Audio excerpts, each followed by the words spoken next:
Good evening. So, we are on day, what is it, 17? Day 17. And we are going to do another top 10. Top 10 common excuses for why you can't diet or exercise or get healthy. Let's go. Okay. First of all, I don't have any time. When I started working out, I was doing a full-time job, going to school full-time, and working part-time for the paper, and still I managed to walk the track on my breaks in between class while reading a book so that I could study for my finals. You don't have time? By the way, I'm also married with 2 children, and I live an hour from my school and work. So what was that again about how you don't have any time? Number 2, I don't have support like you do. I think support is earned. It's built. Like trust. You know, you learn to trust somebody because you you give them a task and you say, well, can you be there for me on this such and such day? And when they show up, you're like, oh, I can count on them to be there. And then the next time you say, can you be there on such and such day? And then they show up again, you're like, this person is always going to be there when I ask them to. So you build that trust. Support is the same thing. When you're, and people here, I hear this a lot with people at work, that, you know, there's a lot of temptation at work and there's no support at work. When you go to work and you have and let me tell you, I had an office that was the most unhealthy thing you've ever seen. And when you go to work and you start eating healthy and they notice and you keep it up, they may make jokes in the beginning, but once you keep it up and you show them that it's not a joke to you, that it's something serious and you're going to follow through, they start building that. And then what they do is that they start feeling better about supporting you in that habit because they don't feel like it's like some fad thing that's going to end in a week. They're like, oh, you're doing great. And I cannot tell you how many times somebody has told me I'm doing great, even when I'm having like the worst month of my life and I'm not losing any weight. In fact, I maybe have gained some. And they will come up to you and say, you're doing so great. And you know it's because they want to encourage you. Even if they don't see it, they want to tell you they see it because they want to encourage you. It's not that they're lying to you. It's just that they find ways to encourage you in whatever way they can because they want to be that support. It takes time to build, so you just have to go it alone until you get there. Number 3, I wish I had your motivation. I just don't have any motivation. This one is my least favorite. I don't believe in motivation. You'll hear me say this many, many times. I think motivation is just built up confidence. Like support, it's something you have to build. So what happens is I get out of bed and I go work out and I build confidence in myself that I can get out of bed and go work out. And I do that. If I do that 5 days in a row, then all of a sudden I know I can work out all the time. Like, I'm that person. I can be that person. So you build the motivation so that the next week it's a little easier to get out of bed in the morning. It's just, you have to build it. It's not some magic fairy dust that comes and we don't have the secrets of motivation. I mean, I guess you could go to hypnotherapist, I guess. Maybe they have some secrets to like brainwashing you, but do you really want to be brainwashed? And if you do, just brainwash yourself. Number 4, I'm too fat to go to the gym. Oh my God, that's my favorite one. People think that they're too fat to go to the gym. I was almost 500 pounds when I went to the gym. I actually went to the gym and said, do you have any machines that I can work on? Because I am such and such weight. And I don't think I was at my highest. I think I had already lost some weight on my own before I went in, just because I couldn't afford the membership at first. So when I finally went in and I said, do you have any machines I can work on? They're like, yeah, sure. So seriously, go in and ask. That's what those people are there for. You are not going to believe the amount of encouragement and support you're going to get from your gym mates that do not know you because you are chunky, overweight, or they see, you know, that yes, people look, they stare, they want to see what your flaws are, they compare themselves to you. Everybody in there is body conscious. So a lot of times they will compare themselves to you. And you'll see that happening. The thing is, if they see you pushing your hardest, they're not going to compare their body shape to you. They're going to compare their motivation and their courage and their, you know, what they're doing to you. They're going to say, am I working that hard? Maybe I need to amp it up. So seriously, it becomes more of a competition of who can like be more devoted and who can work harder. And then that just pushes everybody forward. And again, you're building a support group. So you're never too fat to go to the gym. I've seen the skinniest of people who get on the treadmill and talk on their headphones. I've seen skinny people, obviously, who go on the treadmill and actually do a really tough workout. But, you know, I've seen all of them. I've seen people who are at the highest that you could think going in there and working on a bike. I've seen people who are 90 years old walking the track at my gym. Seriously, it crosses all boundaries. Stop saying you're too fat to go to the gym. It's ridiculous. Put on some shorts or a pair of pants and a t-shirt that, fits and go. Number 5. Oh, this is one for not starting a diet. People say, well, I can't start this week because my birthday's on Wednesday. And then next week is my husband's birthday. And then the week after that is our anniversary. So I think I'll just have to wait until March.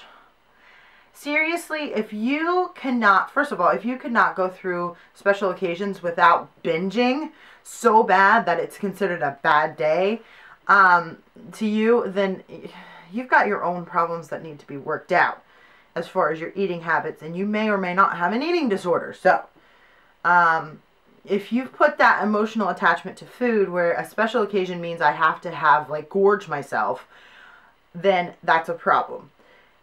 Second of all, you don't have to. And honestly, if you do have that emotional attachment, I encourage you now to try to break it, because that's what I did this January, and it's hard, and I seriously encourage you to try to break that. But, even if you don't break that, and even if you do go eat whatever the heck you want on your birthday, if you do well on Sunday, Monday, Tuesday, and then you eat crap on Wednesday, and then you do well Thursday, Friday, Saturday, well, law of averages said you did pretty well that week, actually. So, and like I said, you build up that motivation and that confidence in yourself. You're not going to want to eat as much crap food on your birthday because you feel like you're negating the past 3 days. So, don't think about it. If you want to start a diet regimen, start right now. Seriously. Start with small steps. Go I just ordered a 20-piece chicken McNugget from McDonald's, and I ordered, I got the large fries. Eat, save a handful of fries in the bag and put away 2 chicken McNuggets, and seriously just throw them in the trash, and now you've eaten less than you normally would have. Number 6, diets don't work for me. The word diet just means what you eat in a day. So it's a flawed sentence anyway, but I know what you're thinking. It's those diets like the grapefruit diet and Sonoma diet and French women don't get fat diet and Weight Watchers and Jenny Craig. I've heard them all. First of all, there's something out there for everybody. Second of all, you have to work with your own body's chemistry. Third of all, you don't have to not eat any one food group. I know that's what I'm doing right now. It's not something I'm going to do for the rest of my life. I will probably have a cupcake at some point in my life. I'm sorry if you have a problem with that. I'm not asking you to give up all bread products. I'm just asking you not to eat them all the time.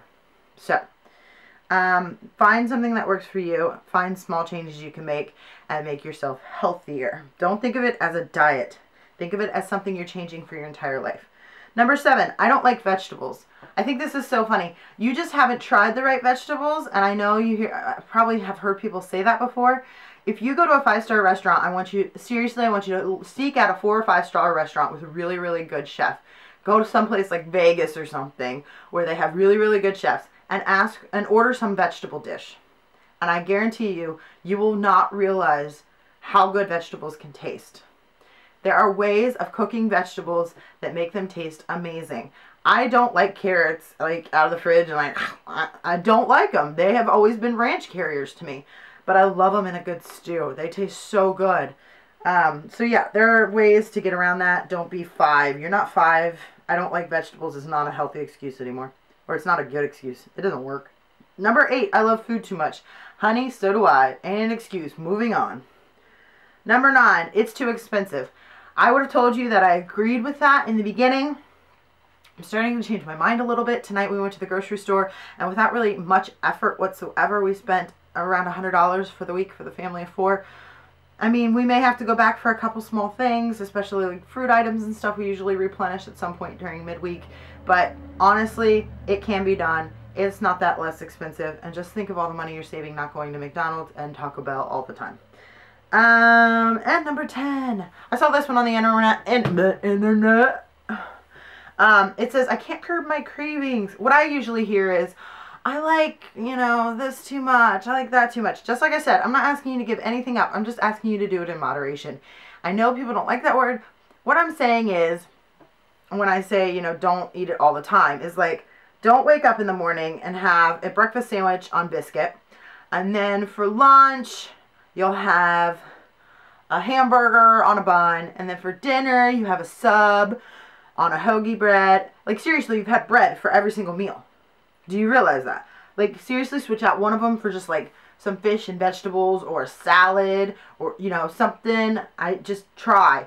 Take half of the bun off at least. Come on.